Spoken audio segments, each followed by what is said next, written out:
So Bunty, yeah. So I get people asking me if that's my real name all the time. Like people who've known me for years as well ask me if it's my real name, which it is.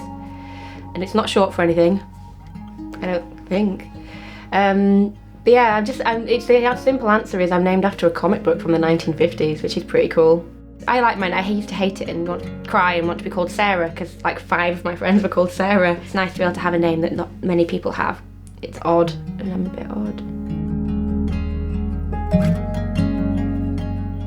Grew up in Sydenham in London, at the top of a big hill called Peak Hill, but I think most of my memories come from Lancaster, where I moved up when I was 7 or something. I had a good childhood. I really enjoyed those years. I was a very creative kid, for sure. I spent most of my time making, and when I wasn't making, I was outside. Those years, I think that they've kind of really encapsulated who I am now. I think now I think in terms of projects. So if I'm trying to think of a project, I think you can call it a project when you're like 5 years old, but I had projects, and quite often they would come from Blue Peter and the projects they would set on Blue Peter, but then I would go extreme with them. A pile of boxes, if you line them up, they look like townscapes. Every Pop-Tarts box got turned inside out and then had windows cut out of it. I mean, I think the project set by the TV show was a nice starting point, but then I went rogue with it and it got bigger and bigger. My parents were like, stop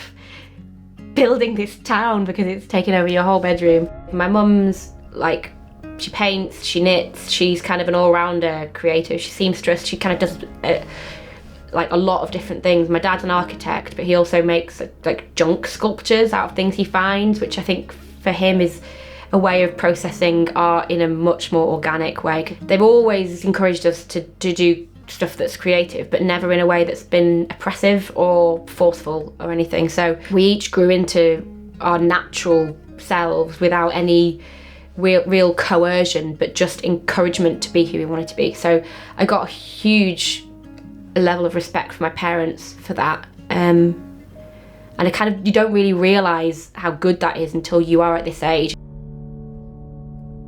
College and school, I was so prolific and I made so much work that I was happy with, and then university just struggled. I had some medical stuff as well, like I suffered from temporal lobe epilepsy for the first year of my university, which it's a very bizarre thing. It's temporal lobe epilepsy. It's not like physical epilepsy. It's very much like blackouts and panic attacks and stuff. So it's just like it was a very dark time creatively for me, because if I'd have taken my work from college and popped it in university, I probably would have got a better grade. So yeah, I think that maybe thinking about it, actually, the temporal lobe epilepsy stopped me really introducing myself to the idea of university. Thinking about it, like I never spoke to my friends about the temporal lobe epilepsy thing, really. I was kind of on my own with it. So I mean, look, like, this is therapy. I've actually never really thought about it, but that's probably the part and parcel of why I didn't enjoy uni, because I started off on a really bad foot and then never really had a network of people who could help me through it. I had no confidence in myself. I just created some very bizarre work. Like I could just make something, and why is that? Why does that exist? No one wants to look at that. No one wants to see. That's not serving any purpose. So that's what I was doing in uni, was just serving no purpose and just get all these dead ends. But there was an underlying reason for that, and I never really addressed it, and I've never really forgiven myself for it, I guess. God, it's quite depressing.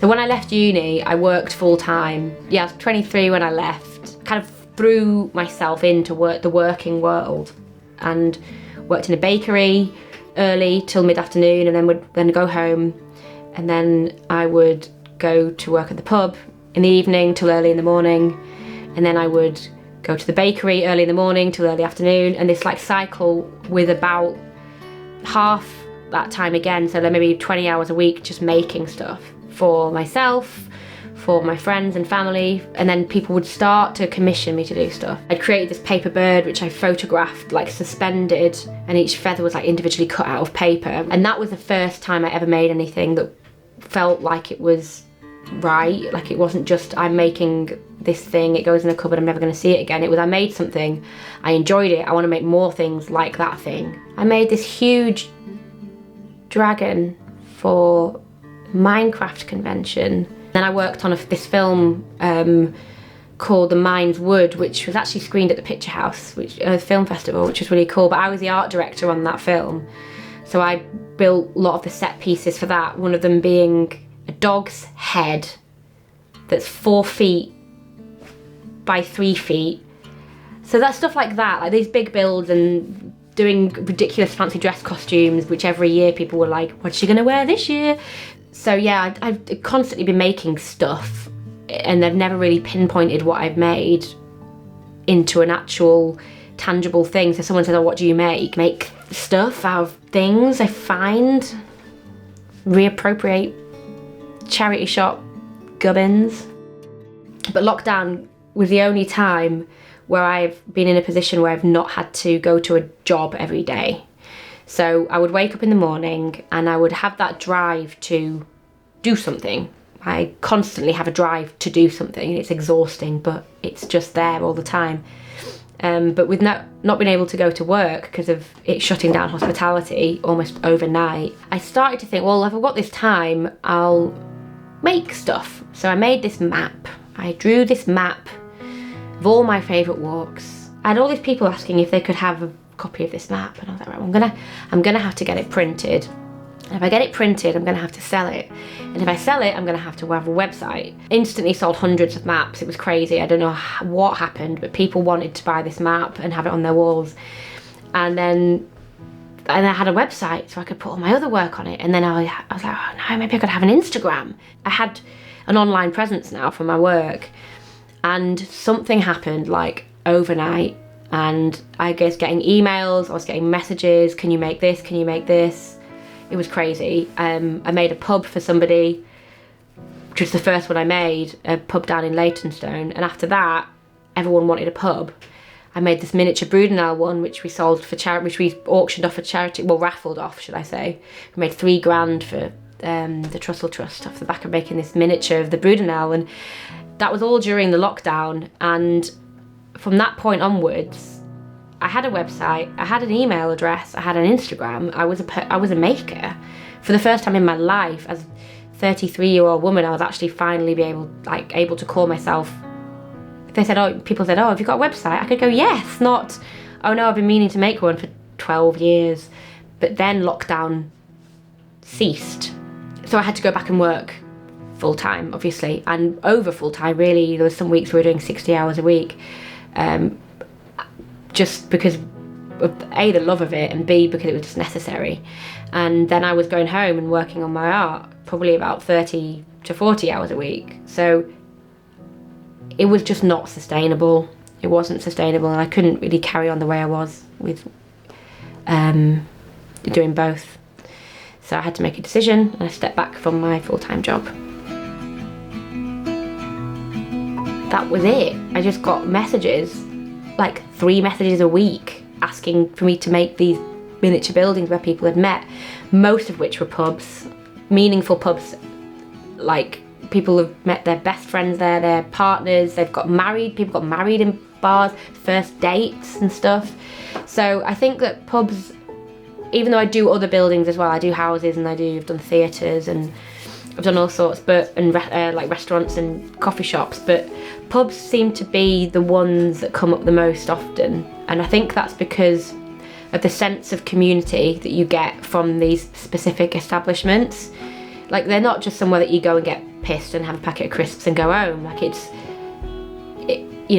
people forge proper friendships there, and they have memories of their first gigs at pubs, and they're meeting places for people and conversations. The best conversations happen in pubs, if you ask me.